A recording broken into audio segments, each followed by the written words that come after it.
আজ বিশ্ব ধূমপানহীন দিবস।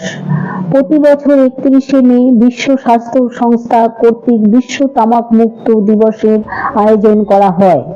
তামাক এবং এর পণ্য সেবন সম্পর্কিত ঝুঁকি এবং পরিবার, সমাজ এবং পরিবেশের ওপর ক্ষতিকারক প্রভাব সম্পর্কে সচেতনতা প্রচারের জন্য 1987-এ হু এর বিশ্ব স্বাস্থ্য সমাবেশে WHO 40A.38 রেজুলেশন পাস করে।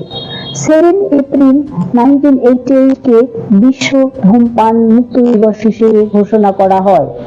দিবসটির উদ্দেশ্য ছিল বিশ্বব্যাপী তামাক ব্যবহারকারীদেরকে 24 ঘন্টা তামাকজাত দ্রব্য ব্যবহার থেকে বিরত থাকার জন্য অনুরোধ করা। একটি পদক্ষেপ যা তারা ছেড়ে দেওয়ার চেষ্টা করছে তাদের জন্য সহায়তা প্রদান করবে বলে তারা আশা করছিল।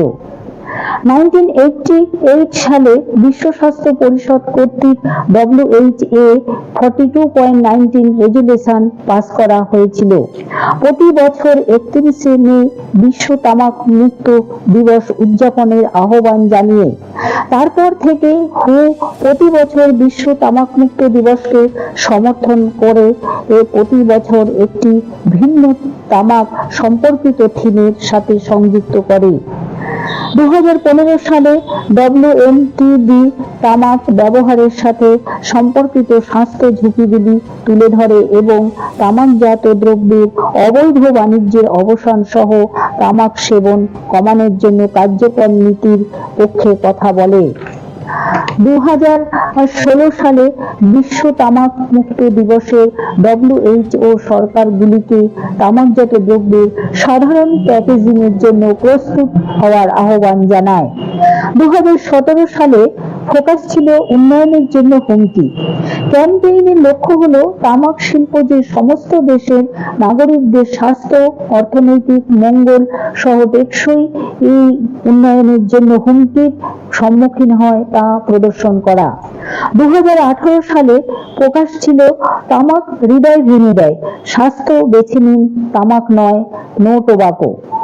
2019 সালে ফোকাস ছিল তামাক এবং ফুসফুসের স্বাস্থ্যের উপর।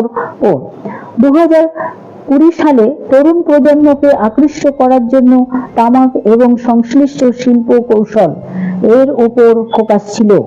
2021 সালে ফোকাস ছিল ত্যাগ করতে প্রতিশ্রুতিবদ্ধ। 2022 সালে ফোকাস ছিল তামাক আমাদের পরিবেশের জন্য হুমকি। 2023 সালে ফোকাস ছিল খাদ্য বাড়ান, তামাক নয়।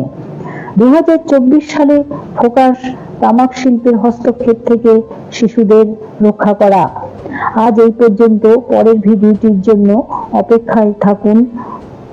ভালো লাগলে লাইক, শেয়ার, কমেন্ট করে দিন এবং সাবস্ক্রাইব করে পাশের বেল আইকনটি প্রেস করে দিন। নমস্কার।